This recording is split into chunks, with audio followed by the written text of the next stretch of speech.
Hey, what's up, everyone? Cinephile Mike is here, and it is season 4 of award season reviews. We're counting down to the 98th Academy Awards with 98 reviews in 98 days.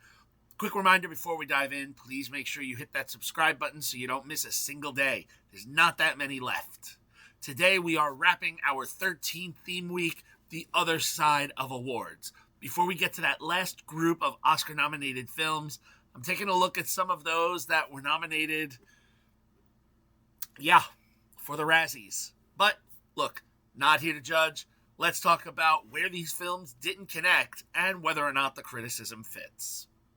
To close it out, I am looking at Disney's Snow White. Written by Aaron Cressida Wilson, based on the original Disney animated film that is based on the fairy tale by the Brothers Grimm, the film released just under a year ago in theaters. I feel as though most people know the basics of this plot, so I'll try to be brief and just explain a few of the tweaks. So, here it is, yet another Disney live-action cash grab. Oops. We have the story that we know. A princess whose name comes from the snowstorm that fell the night she was born is raised by a very kind king and queen who believe that a ruler should rule with kindness and fairness. Snow White, played by Rachel Zegler, grows up in a kingdom built on positivity. However, a tragedy, her mother dies from illness. So the king remarries, and then he also is no longer tragically with us. His new wife, who we all know is the evil queen, played by Gal Gadot, is an enchantress obsessed with beauty and power who drains the kingdom of its wealth while reducing Snow White to a servant within the palace. Years later, Snow White has grown into a young woman who is forced to work as a maid. The queen daily consults her magic mirror, voiced by the delightful Patrick Page, to confirm that she remains the fairest of them all. But that certainty starts to crumble a little bit after Snow White secretly helps a captured bandit named Jonathan, played by Andrew Burnap. She helps him escape prison punishment. Yes, a bandit. No prince here, folks. That's a twist change. When the mirror finally declares Snow White to be the fairest, the queen's jealousy turns deadly. She orders the huntsman, played by Ansu Kabia, to take Snow White deep into the forest, kill her, and return with proof of the death. However, when the moment arrives, the huntsman is unable to carry out the order and instead urges Snow White to flee before the queen can find her. Getting lost in the wilderness, Snow White is guided by the woodland animals to a secluded cottage where she encounters 7 unusual miners who live and work together in the forest. As she begins to build a fragile new life among them, all may come apart once the evil queen learns that Snow White is still alive.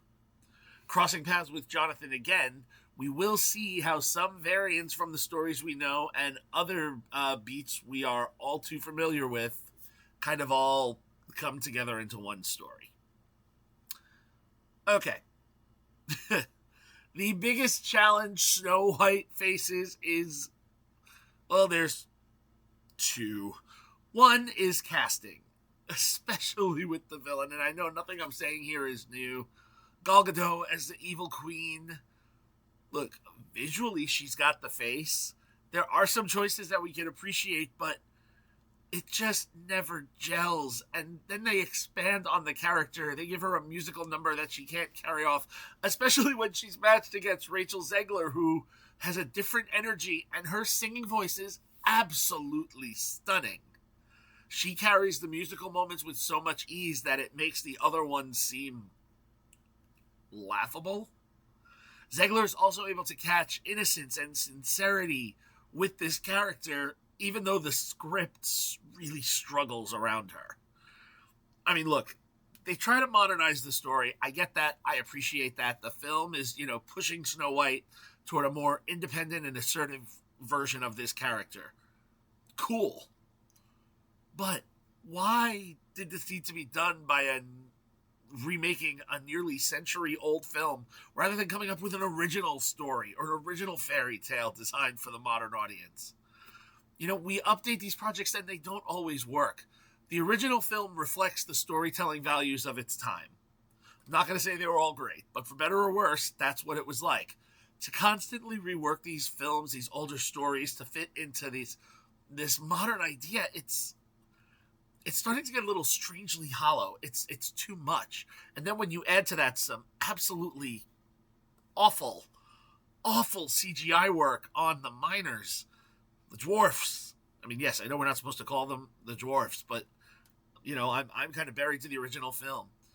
It's so distractingly bad looking, the seven of them, that ultimately it just leads to another example of this film's either going to become forgettable or memorable for the worst elements.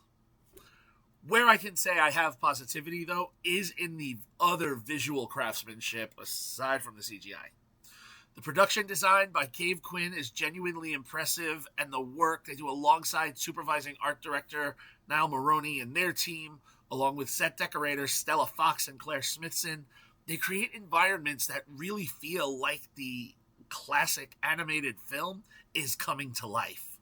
The detail in locations, like with the dwarves' cottage and the wishing well, it's remarkable, and the film consistently finds ways to evoke the original while keeping something new. The same has to even be said for three-time Oscar winner Sandy Powell's costume designs. Brilliant. Modernizes, but, nods to the classic character work. Beautiful. Now, let's talk box office and awards. After its theatrical run, the film was ultimately unsuccessful, making $87,203,963 domestically and $118,475,500 internationally, for a worldwide take of $205,679,463. Nowhere recouping its reported $300 million production budget, possibly higher. Critically, the film has a 39% from 275 reviews on the tomato meter. However, the audience liked this. Based on over 2,500 audience reviews, the popcorn meter is currently sitting at 69%. Award season-wise, the film is tied with War of the World for the most Razzies this year. There are 6.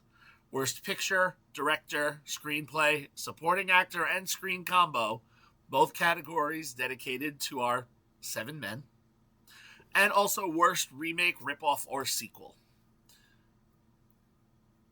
I don't know why there wasn't a Worst CGI category, because I think that's where this one would fall better. I don't think it's the worst remake, ripoff, or sequel, but it ain't great. While also nominated for Worst Movie of the Year by the Golden Schmo Awards, it is worth noting that it was nominated for Outstanding Choreography in a Feature Film at the Chita Rivera Awards. It was also a nominee for The Next Big Thing by the Queerties. So there are a subset that enjoyed this film. Me, where do I fall? I don't love ending a theme week on a weaker film, but this film, Zegler and the production design save it for me. It's a 2-star. It's about all I can go. But what did you think? I would love for you to tell me your thoughts. If you haven't seen Snow White or you want to rewatch it before you let me know, you can head over. It is streaming on Disney+. All right, that's a wrap on week 13, and thank you all for joining me for episode 90 of Award Season Reviews Season 4. We only have one theme day left. It's going to be the last 8 films that are Oscar nominated I haven't talked about. Please stay with me. Be sure to like the video, subscribe to the channel, share it with your friends, drop your thoughts in the comments. You can follow me everywhere, social platforms, Letterboxd, and of course head over to my website, cinephilemike.com, for more reviews and exclusive movie goodies. All right, I will see you tomorrow as we begin the new theme week. But until then, this is Cinephile Mike saying take a break and watch something new.